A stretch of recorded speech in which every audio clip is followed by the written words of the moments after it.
Correct. Kaya nga po, I truly believe na kapag sa case build-up pa lang, nandyan na yung prosecutor, mas higher ang chance of success.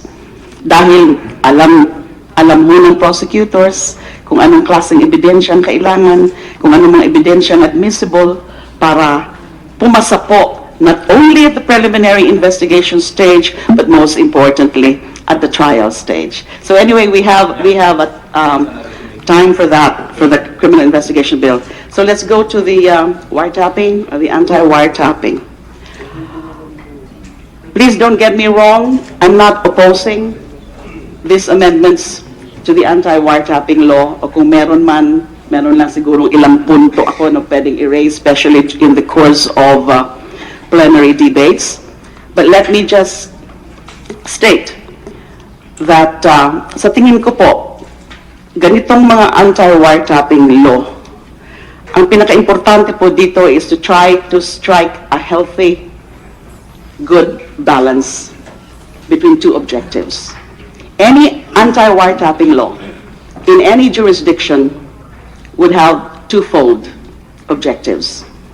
One is, of course, successful detection, investigation, prosecution, and perhaps even prevention of criminal, wrongful, or impermissible activity through the interception of relevant information or communications.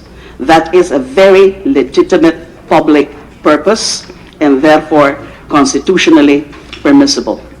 Yung isa sa isang banda naman po, yung isang objective, and that is actually implicit, inherent, and always expressed in any anti-wiretapping law, is to enhance the security of persons and property through the protection of private communications from unlawful interception, appropriation, and use, including those that may potentially be scandalous, embarrassing, and discrediting, but having no criminal investigation value or use. Agree po tayo doon. Dalawang purpose po yon. We're trying to strike a balance here. A balance between the two in order to empower law enforcement authorities, but without subjecting the populace to the tyranny of unlawful intrusion into private affairs. Granted ho yan. Wala ho sigurong makaka-dispute yan. So, in trying to craft the necessary amendments to our anti-wiretapping law, importante po, we should always be conscious about striking this healthy balance. Hindi po pwedeng maging one-sided lang ang track natin na in our zeal to really strengthen our law enforcement capabilities ay nakakalimutan ho natin respetuhin ang mga karapatan, especially the rights of privacy, na wala na hong legitimate purpose yung paggamit ng wiretapping na to kung ganun ang kung hindi tama ang paggamit ng batas. Di ho ba? I just want to put it on record that that is my contribution to the discourse on these very important pieces of legislative measures. Kasi sa akin, hindi na ho siguro talaga issue yung mga tungkol sa ito bang anti-wiretapping law natin noon? Ano ba ang comprehended? Ito ba ay tungkol lang sa wire communications? Hindi na ho siguro, di ba? I think this covers also not only wire communications, but even electronic communications. Kasi dun pa lang sa ating Human Security Act, na-broaden na ho talaga yung scope ng ating mga anti-wiretapping law. So having said that, ang gusto ko lang hong punto dito, ayaw ko sanang tanungin ito o ayaw ko sanang hong erase ito. Kasi syempre,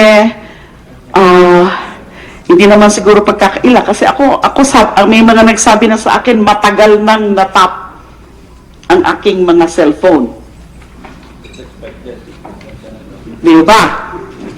So what legitimate purpose is being served? Kung ganun, terrorist ho ba ako? O dahil yung sinasabi ng iba, na cuddler ako? Yun ho ba ang purpose kung bakit tinatap ang mga cellphones ko ngayon?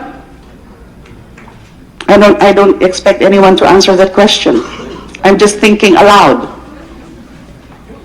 So, wag na ho tayong maglukuhan. Di ba? At mahilig kasi ako manood ng mga detective stories eh. Do you want to comment? You want to respond to that? Yes, Madam Senator. Your Honor, I am also suspecting that my cell phone is being tapped. So we are in the same boat. If that is true, assuming, Director General Dela Rosa, assuming totoo rin po yan, na nakatap din ang inyong cellphone, sino kaya ang gagawa nun?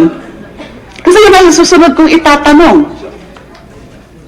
Granting, itong pinakasuspecha ko, kasi ibang tao lang naman ang nagsasabi sa akin na tap na yung cellphones mo, matagal ng tap yan. But my attitude always is, I don't care. Why should I care about that na, I don't care. Pwede nilang pakinggan lahat yan, you know. Anyway, I'm not the one violating the law. I'm not the one violating the rights of others. That is always my attitude. Kaya tinatawanan ko lang yung mga ganong advice. Ingat ka, nakatap ang telepono mo. So kayo rin po, Director General De La Rosa, assuming ho, na totoo din yan, na nakatap din ang inyong cellphones, sino kaya gumagawa niyan? Your Honor, the technology, we have no control over the technology.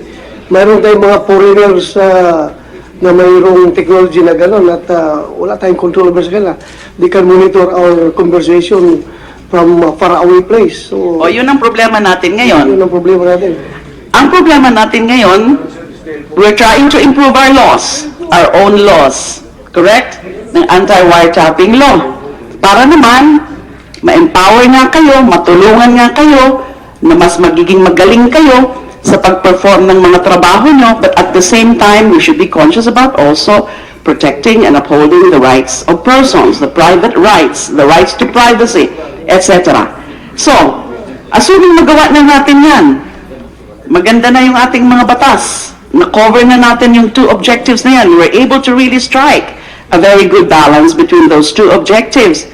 Pero ang problema pala, any other foreign country can also, you know, can also intercept.